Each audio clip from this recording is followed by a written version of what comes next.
UP में अंगूठी बेचने की आड़ में धर्मांतरण जैसे गुनाह करने वाले झांगुर बाबा के खिलाफ लगातार एक्शन चल रहा है। 2 दिनों से योगी सरकार के फरमान पर बुलडोजर उसके आलिशान बंगले को मटिया मेल करने में जुटे हैं और सीधे आपको लिए चलते हैं जहां पर यह कार्रवाई चल रही है। आशीष हमारे साथ, हमारे सहयोगी इस वक्त जुड़े हुए हैं। आशीष, जरा आप तस्वीरें एक बार दिखाइए, किस तरह से ये एक्शन हो रहा है और क्या जानकारी मिल रही है? ऐसी कितनी संपत्तियां हैं, कितने अभी और ऐसे एक्शन होने?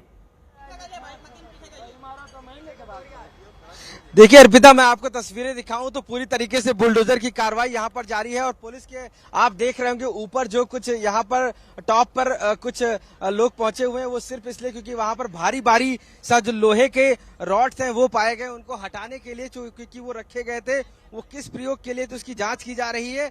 क्योंकि ये माना जा रहा है कि ये बड़े बड़े जो पाइप्स रखे गए हैं वो फायर ब्रिगेड के तौर पे यूज किए जाते थे, यानी कि इसने पूरा एक सिस्टम बना रखा था कि अगर कभी कुछ ऐसा सिचुएशन आती है तो खुद का एक फायर ब्रिगेड का सिस्टम तैयार कर रखा था पानी का, वो भी ऊपर पाइप से उसके पाए गए हैं। तो वो अब बुलडोजर अभी देखिए खड़ा हुआ है जो सामने, उसी को तोड़ने के लिए बड़ा है, जिसकी मदद के लिए पुलिसकर्मी वहां पर ऊपर पहुंचे हैं कि किसी तरीके से इसको हटाया जाए। तो ये किला जो है ये सच में एक ऐसा किला है जिसको भेद पाना काफी मुश्किल था और उसके बाद आज इतनी जद्दोजहद के बाद जब 8 से 10 बुलडोजर इसमें लगे हुए हैं तब भी उसको भेद पाना मुश्किल होता है। आप ये समझ लीजिए कि इस किले को इस तरीके से तैयार किया गया था कि लोहे की दीवारें जैसे बनती हैं उसी तरीके से इसमें रॉड लगाई गई थी लोहे की, और जिसका प्रयोग पुल बनाने में किया जाता है। समझ सकते हैं आप इसकी मजबूती कि अगर इसको किसी तरीके से तोड़ा जाए तो उसमें भी समय लग रहा है। दूसरी तरफ इसकी जो प्रॉपर्टी है वो अलग अलग बलरामपुर में देखने को मिली है। इसके कई ऐसे वीआईपी शोरूम्स हैं यहाँ पर, जिसमें जो कपड़े के शोरूम हैं, इसके बाद बुटीक के शोरूम्स हैं जिनकी कीमत करोड़ों रुपए है और वो बीच मार्केट में मौजूद है बलरामपुर में। हालांकि अभी वो पूरी तरीके से बंद है और अब वो जांच के दायरे में है कि आखिर इतनी अकूत संपत्ति किस तरीके से झांगुर बाबा ने यहाँ पर इकट्ठी कर ली और लोगों को क्या आप बता सकते हैं कि यहाँ कितने कमरे थे, ये कितने जगह पर ये जो पूरी प्रॉपर्टी है वो बनी है?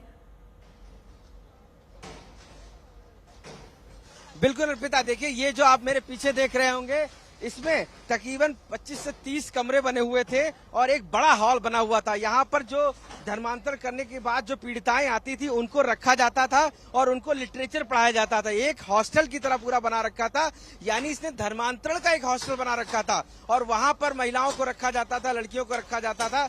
सोचिए कि जो हॉस्टल पढ़ाई के लिए प्रयोग किया जाता है वो धर्मांतरण के लिए एक तरीके से इसने बना रखा था और उनको यहाँ पर रखा जाता था। दूसरी तरफ अगर आप पाएंगे इसमें तकरीबन 25 से 30 कमरे थे, एक हॉल था, बड़ा विशाल हॉल जिसमें हर वो सुविधा मौजूद थी और मार्बल्स लगा हुआ था, उसी को आज जमींदोज किया जा रहा है। दूसरी तरफ अगर आप बिल्डिंग देखेंगे तो आप पाएंगे यहाँ पर एक जो बिल्डिंग है इसमें तकरीबन 25 से 30 कमरे हैं, इसमें बाबा रहता भी था और इसको भी अब जांच के दायरे में लिया गया है। और ये ऐशो आराम की वो जगह है जहां पर बाबा रहकर हर तरीके से धर्मांतरण का पूरा काला खेल खेलता था और यही वजह है कि आज इसको पूरे जमींदोज किया जा रहा है।